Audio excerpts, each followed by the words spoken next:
Hi friends, మనం చాలా galaxies photos చూసే ఉంటాం, వాటి గురించి విని ఉంటాం. ఇక్కడ చూస్తున్నారా, ఇదొక గ్యాలక్సీ అన్న విషయం మనకు తెలుసు. కానీ ఇక్కడ ధూళి కణాలుగా కనబడుతున్నవేంటి? అవి కూడా ఒక్కొక్క గ్యాలక్సీ. ఈ 4 రేఖలుగా కనిపిస్తున్నవి కూడా గ్యాలక్సీలే. కానీ ఆశ్చర్యం ఏంటంటే అవి అన్నీ ఒక గ్యాలక్సీకి సంబంధించినవే. దీన్ని సన్ బర్స్ట్ ఆర్క్ గ్యాలక్సీ అంటారు. అంతేందుకు ఒకటే లైన్లో ఈ నీలి ఆకారంలో కనిపిస్తున్నది కూడా ఒకటే గ్యాలక్సీకి సంబంధించింది. దీన్ని ఐన్స్టైన్ క్రాస్ గ్యాలక్సీ అంటారు. దీని చుట్టూ ఒక రింగ్ ఆకారం కనిపిస్తోంది కదా, దాన్ని ఐన్స్టైన్ రింగ్ అంటారు.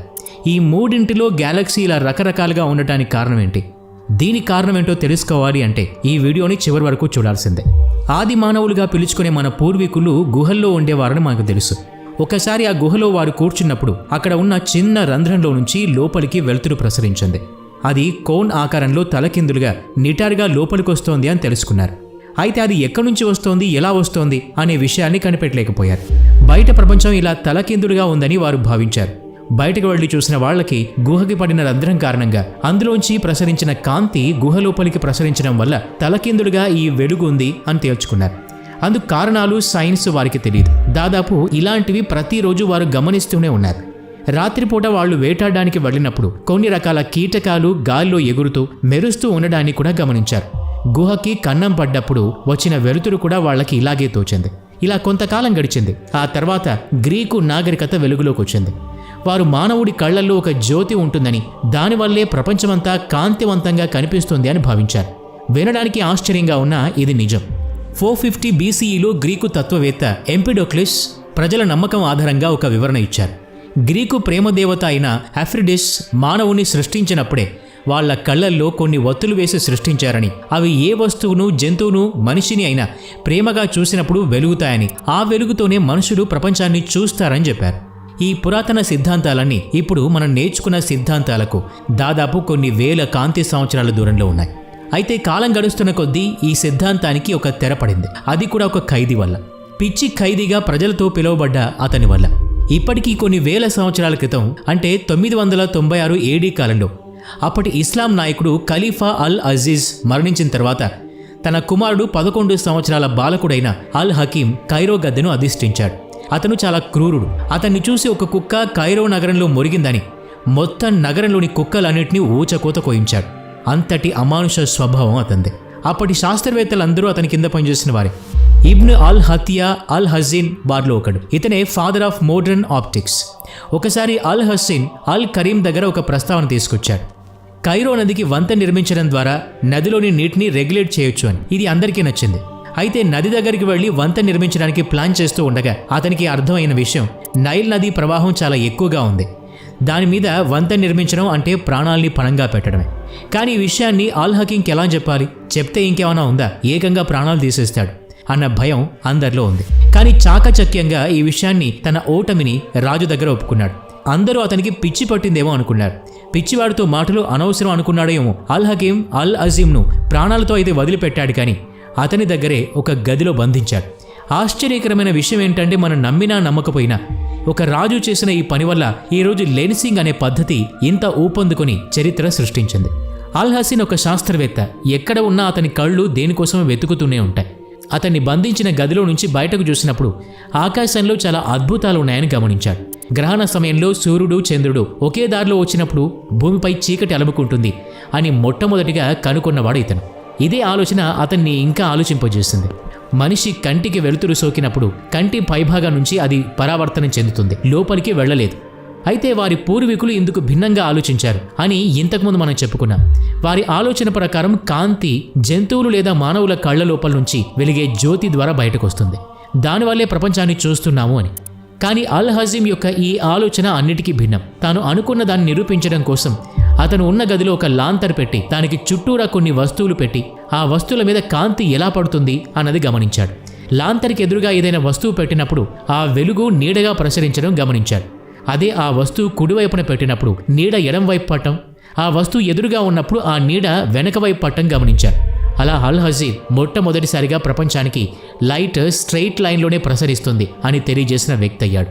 అయితే ఆ లైన్కి మధ్యలో అడ్డంగా ఒక అద్దం కానీ, గ్లాస్ కానీ, గ్యాలక్సీ కానీ అడ్డు రాకూడదు. అలా వస్తే పరావర్తనం చెందుతుంది. ఇదంతా బాగానే ఉంది, కానీ కథ చెప్పుకోవడానికి వినడానికి చాలా అద్భుతంగా అనిపించింది. కానీ అసలు మన టాపిక్ ఏంటి? మనం దాని నుంచి పక్కకి వెళ్తున్నాం అనిపిస్తోందా? సన్ బర్స్ట్ ఆర్క్కి దీనికి సంబంధం ఏంటి తెలుసుకుందాం. 29 జూన్ 1919 సంపూర్ణ సూర్యగ్రహణం ఏర్పడింది. దాదాపు 5 నిమిషాలు చంద్రుడు సూర్యుడిని కప్పేశాడు. పగటిపూట కూడా నక్షత్రాలు ప్రస్ఫుటంగా కనిపించాయి. మహత్వపూర్ణమైన ఆ 5 నిమిషాల్ని సర్ ఆర్థర్ ఎడింగ్టన్ అనే శాస్త్రవేత్త పరిశీలన చేయాలనుకున్నాడు. కొంతమందిని సభ్యులుగా చేర్చుకుని ఆఫ్రికన్ వెస్ట్లోని చిన్న ద్వీపమైన ప్రిన్సిపల్ ఐలాండ్కి చేరుకున్నాడు. అతని సహోద్యోగి అయిన ఫ్రాంక్ డైజన్ను బ్రెజిల్కి దగ్గరలో ఉన్న సుబ్రాల్ తీరానికి వెళ్లమని సూచించాడు. ఈ 2 ప్రాంతాల నుంచి 5 నిమిషాల్లో వారు సూర్యుని చుట్టూ ఉన్న నక్షత్రాల్ని గమనించారు. వారు అనుకున్న విధంగా ఈ నక్షత్రాలు సూర్యునికి చేరువలో లేవు. అంటే 1915లో ఐన్స్టైన్ ప్రతిపాదించిన జనరల్ రిలేటివిటీ థియరీని నిరూపించడానికి, అది కరెక్ట్ అని చెప్పడానికి ఒక ఆధారం దొరికినట్టే అయింది. అంటే అంతరిక్షంలోని ప్రతి వస్తువు ప్రసరించే కాంతి కొద్దిగా బెండ్ అయి అది పడిన ప్రదేశాన్ని విస్తారంగా చూపిస్తుంది. అదే అంతరిక్షంలో ఏదైనా పెద్ద వస్తువు మీద పడ్డప్పుడు అప్పుడు జరిగే వక్రత్వాన్ని గ్రావిటేషనల్ లెన్సింగ్ అంటారు. మీరెప్పుడైనా డొంకల్ లేదా బురదగా ఉన్న రహదారిలో సైకిల్ మీద ప్రయాణం చేసి ఉంటే మీరు ఒక విషయాన్ని గమనించే ఉంటారు. అదే రహదారిలో ఏదైనా పెద్ద వాహనం అంతకుముందే వెళ్ళినప్పుడు తిరిగి మీరు కూడా ఆ వాహనం ఏర్పరిచిన దారిలోనే చిన్న వాహనం మీద లేదా సైకిల్ మీద వెళ్ళడం జరుగుతుంది. ఇదే సిద్ధాంతం గ్రావిటేషనల్ లెన్సింగ్కి అన్వయించడం జరుగుతుంది. ఏదైనా పెద్ద వస్తువు స్పేస్ టైం ఫ్యాబ్రిక్ మీద పడ్డప్పుడు ఒక గుంత లాంటిది ఏర్పడుతుంది. స్ట్రైట్గా కాకుండా కొద్దిగా గుంతలో పడి వక్రీకరణతో అంటే బెండ్ అయి కిందికి వెళ్తుంది. అంటే మన కంటిలో కూడా ఇలాగే జరుగుతుంది. అయితే ఒక్కసారి ఇక్కడ ఒక చిన్న ఆలోచన కూడా చేయాలి. ఇందాక మనం మాట్లాడుకుంటున్నట్టుగా గుంత వల్ల ఏర్పడ్డ గుండ్రటి ఆకారం మీద కాంతి ప్రసరణ జరిగినప్పుడు కాంతి వక్రీకరణ జరుపుకొని కిందకు వస్తుంది. ఒకవేళ ఆ గుంత ఏర్పడకపోతే అప్పుడు కూడా ఇలాగే జరుగుతుందా? అలా మనం ఏదైనా వస్తువుని సరిగ్గా చూడగలమా అంటే చూడలేం. కానీ ఇప్పుడు అది కూడా జరిగేందుకు అవకాశం ఉంది. వక్రీకరణ జరుపుకొని కంటి లోపలికి ప్రసరించిన కాంతి తిరిగి పరావర్తనం చెందినప్పుడు ఒక స్ట్రైట్ లైన్ని బయటకు పంపిస్తుంది.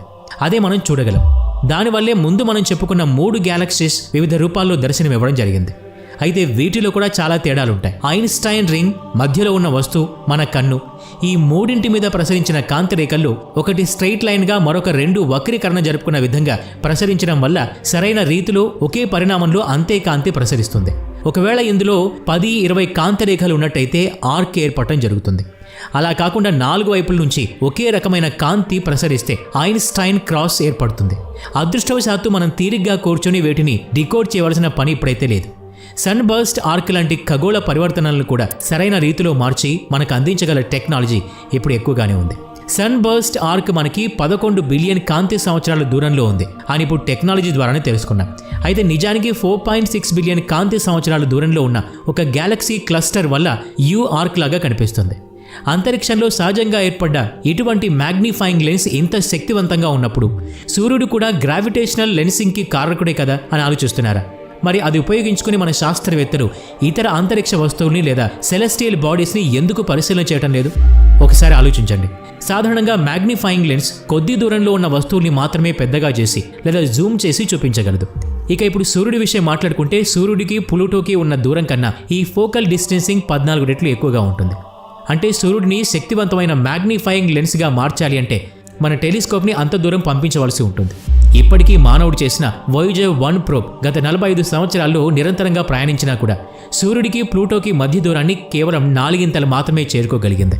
అందుకే మనకి పైన చెప్పుకున్న 3 గ్యాలక్సీలు వివిధ రూపాల్లో కనిపించడం జరుగుతోంది.